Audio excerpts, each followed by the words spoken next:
You just having a gun to defend yourself puts us all at danger. Organizations like the NRA, which are trying to increase deaths by gun in this country. Violence is always going to be part of it if guns are available. That made sense to me for years because it's logical to think that if more people own these, there'll be much more gun crime. Also, I live in New York City. There are a lot of people here. If just some of them carried guns, I assumed there'd be gunfire all the time. After all, if a couple gets into a fight or people get into a car accident, if they're armed, instead of just shouting at each other, they might shoot and kill each other. That's why it's a good thing that I now am not armed. Except... What if the mainstream media, as so often happens, is wrong, or at least missing the point? What if more guns means less crime?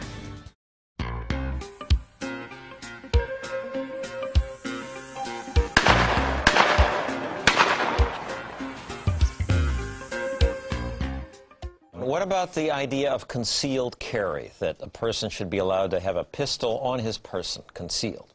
I think it'd be a wild, wild west. Oh, yeah? In New York City? Are you kidding me? There'd be a lot more aggression. There'd be a whole lot more shootings. So I believed that for years, despite having become a libertarian. It was just intuitive.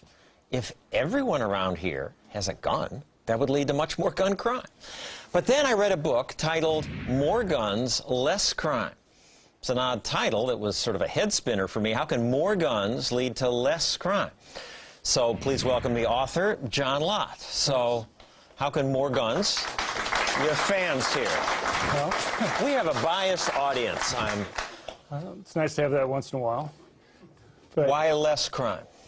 Make your case. Just as you can deter criminals with higher arrest rates or higher conviction rates, the fact that a would-be victim might be able to defend themselves can also make it riskier for criminals to go and commit crime and deter some of them from doing it. My research finds that the police are probably the single most important factor for reducing crime, but I think the police themselves understand that they virtually always arrive on the crime scene after the crime's been committed. And that raises a question: what do you advise someone to do when they're having to confront a criminal by themselves? And simply telling people to behave passively actually turns out to be pretty bad advice.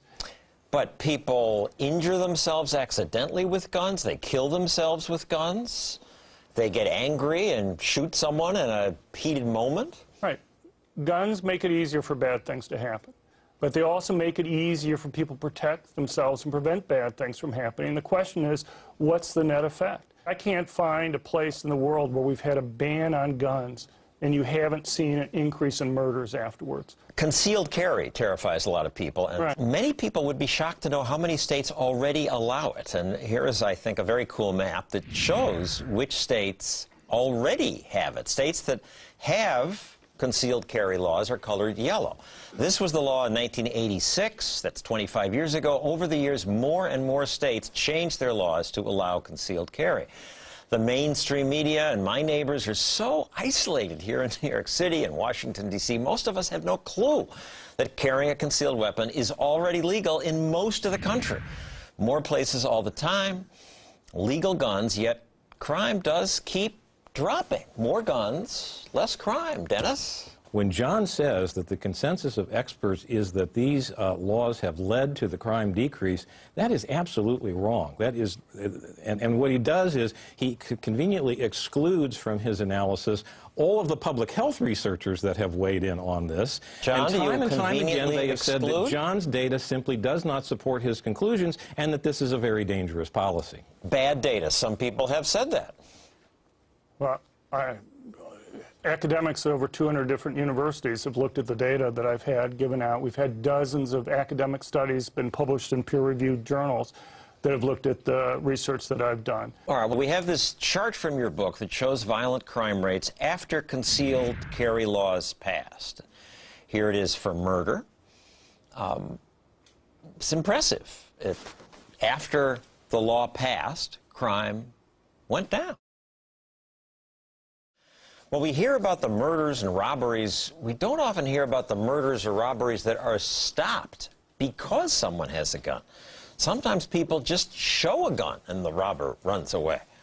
Mark Walters says he pulled a gun and a robber ran.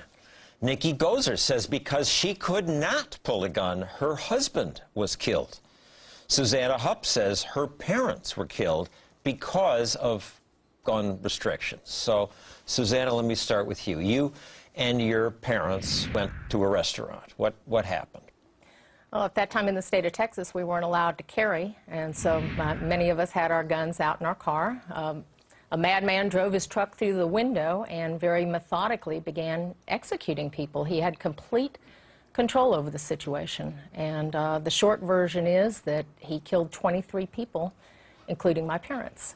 And I was very angry because I didn't have the opportunity to at least change the odds. And had you had your gun, you would have stopped him. You know, you can argue that back and forth. As your other guest said, you can what if it to death. But the one thing I don't think anybody can argue with is that it would have changed the odds. Not one of these mass shootings has occurred in a place where guns was allowed. I mean, stop and think of that. I can't think of a single place where a mass shooting has occurred where guns were allowed. These people look for fish in a barrel. They look for easy targets and high body bag counts. And at this restaurant, you weren't the only person who left her gun in the car. Yes, sir. There were a number of people. My manager friend, a young woman that was killed, her gun was out in her car. A man whose wife was killed. My parents had just had their 47th wedding anniversary, and when we had an opportunity to get out, my mom chose to stay with her mortally wounded husband, and so she was killed also. And Susanna, you wrote a book about this. Yes, sir. I wrote a book about that detailed the event, and it also, quite frankly, is intended to convert people who are maybe a little squishy about guns, because I'm not a hunter. I'm not into blasting Bambi. But Blasting Bambi, your book title refers to the legislature. What happened? We actually changed the law in Texas immediately before I got in, and we've made several improvements since then.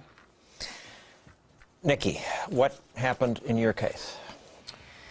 My husband, Benjamin Gozer, was murdered right in front of me by a man who had been stalking me. I'm a right-to-carry permit holder in Tennessee. You had a gun for your safety?